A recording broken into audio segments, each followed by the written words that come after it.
66 million साल पहले की दुनिया की कल्पना करते हैं। एक ऐसी दुनिया जो इंसानों की नहीं बल्कि विशालकाय जीवों की थी। सोचिए, नॉर्थ अमेरिका के बड़े बड़े मैदानों में ट्राइसेराटॉप्स के झुंड आराम से घूम रहे हैं। आसमान में ऐसे जीव उड़ रहे हैं जिनका साइज किसी छोटे हवाई जहाज के बराबर है। और समंदर की गहराई में वहां 15 मीटर लंबे मोसासॉरस जैसे राक्षसों का राज चल रहा है।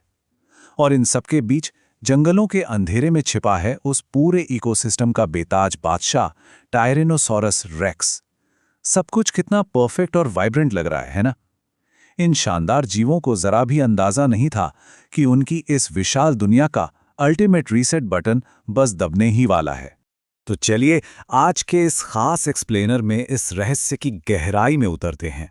हॉलीवुड की फिल्मों में और साइंस की किताबों में हमने अक्सर एक बहुत ही ओवर सिंप्लीफाइड से कहानी सुनी है कि अंतरिक्ष से बस एक रैंडम पत्थर गिरा और सब कुछ पल भर में खत्म हो गया। लेकिन क्या सच में एक साधारण एस्टेरॉयड ने डायनासोरों का नामो निशान मिटा दिया था? आज हम उन सारे साइंटिफिक सबूतों को डिकोड करेंगे और 66 मिलियन साल पुराने इस कॉस्मिक ट्रू क्राइम की असल कहानी और इसके असली मुजरिम तक पहुंचेंगे। इस इन्वेस्टिगेशन की शुरुआत होती है साल 1980 में, जब एल्वारेस टीम को इटली में चट्टानों के बीच एक बहुत ही पतली काले रंग की मिट्टी की लेयर मिली। ये लेयर क्रिटेशियस और पेलियोजीन पीरियड्स के बीच एक जियोलॉजिकल कबर के पत्थर यानी केपीजी बाउंड्री की तरह काम करती है।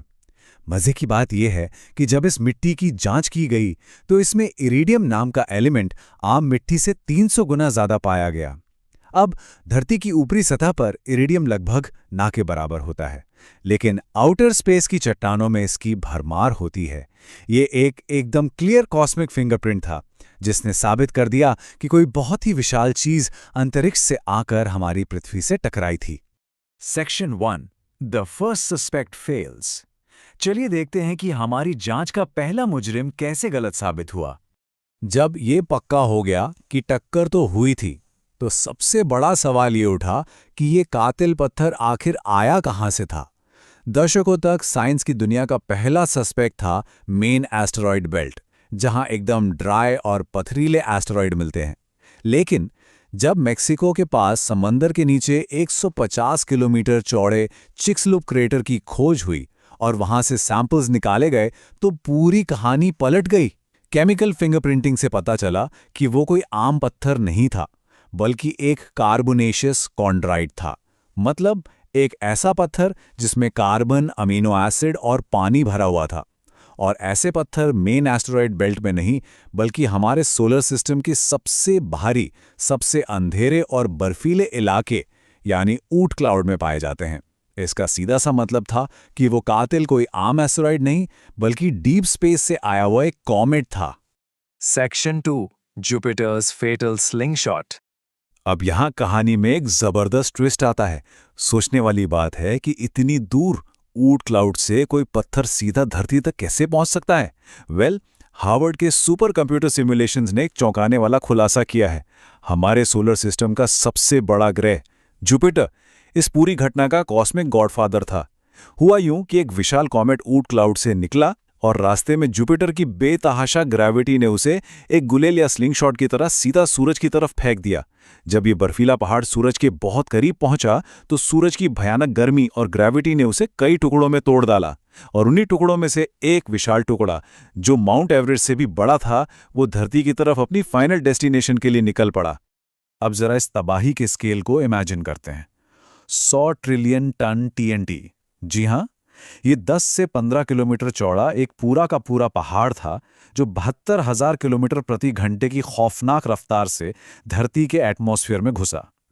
जब ये जमीन से टकराया तो उससे निकलने वाली kinetic energy 100 trillion ton TNT के धमाके के बराबर थी। ये एक ऐसा महाविनाशकारी धमाका था जिसकी हम आज के समय में कल्पना भी नहीं कर सकते। Section 3, minute by minute distraction.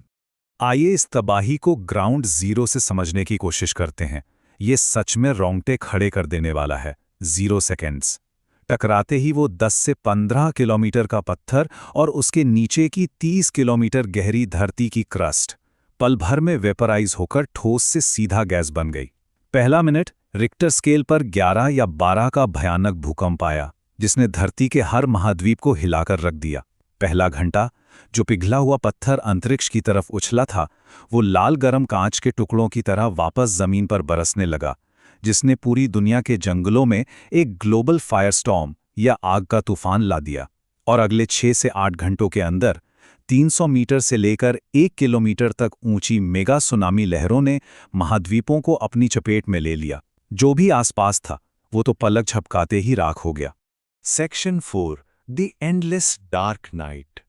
विनाश की ये कहानी सिर्फ उस भयानक इम्पैक्ट पर खत्म नहीं हुई। वो शुरुआती धमाका तो बस एक ट्रेलर था। इम्पैक्ट से उड़ी धूल और वेपराइज्ड रॉक ने हमारे एटमॉस्फेयर को सल्फर एरोसॉल से पूरी तरह भर दिया। नतीजा, सूरज की रोशनी धरती तक पहुंचना ही बंद हो गई। एक ऐसी डार्क न्यूक्लियर विंटर शुरू हुई जिसने सालों तक धरती को अपनी चपेट में रखा। बिना सूरज के फोटोसिंथेसिस रुक गया और सारे जंगल मरने लगे। जब पेड़ पौधे खत्म हुए तो शाकाहारी डायनासोर भूख से तड़प तड़प कर मरने लगे, और उनके मरते ही टायरानोसॉरस जैसे टॉप प्रेडेटर्स का शिकार भी खत्म हो गया। इतना ही नहीं, समंदर में होने वाली सल्फ्यूरिक एसिड की बारिश ने पानी को इतना एसिडिक बना दिया कि पूरा का पूरा मरीन इकोसिस्टम नीचे से लेकर ऊपर तक पूरी तरह कोलैप्स हो गया। और इस पूरी तबाही का नतीजा सिर्फ इस एक भयानक नंबर में छिपा है, 75%। ये अंधेरे, जमा देने वाली ठंड और भयानक भुखमरी का वो खौफनाक दौर था जिसने बिना किसी रहम के धरती की 75% प्रजातियों को हमेशा हमेशा के लिए मिटा दिया। हवा में उड़ने वाले विशाल टेरोसौर हों, जमीन पर राज करने वाले बड़े बड़े डायनासोर हों, या समंदर के राक्षस, उस लंबी रात में लगभग हर कोई हमेशा के लिए सो गया। Section 5, dawn of the mammals. अक्सर कहा जाता है कि हर अंत अपने साथ एक नई शुरुआत लेकर आता है। डायनासोर के समय में हमारे पूर्वज यानी मैमल्स चूहों के आकार के बहुत ही छोटे और डरपोक जीव हुआ करते थे, जो सिर्फ रात में निकलते थे। वो उन विशाल शिकारियों के डर से दिन में छिपे रहते थे। लेकिन जब वो बड़े बड़े डायनासोर खत्म हो गए तो इन छोटी जीवों के लिए एक पूरी नई दुनिया के दरवाजे खुल गए। साइंस में इसे एडैप्टिव रेडिएशन कहते हैं। जो दुनिया पहले उनके लिए एक डेथ ट्रैप थी, वो अब एक लैंड ऑफ अपॉर्चुनिटी बन चुकी थी। उन्होंने धीरे धीरे खाली हो चुके इकोलॉजिकल नीशेस को भरना शुरू किया। वो बहुत तेजी से इवॉल्व हुए, अलग अलग आकार लिए, और लाखों सालों के सफर के बाद डॉल्फिन, घोड़े और प्राइमेट से होते हुए हम इंसानों तक पहुंचे। इस पूरे एक्सप्लेनर के आखिर में ये कोट बहुत कुछ सोचने पर मजबूर करता है। Life is a cosmic lottery, यानी जिंदगी एक कॉस्मिक लॉटरी है। आज हमारा अस्तित्व उसी 66 मिलियन साल पुरानी तबाही का एक बायो प्रोडक्ट है।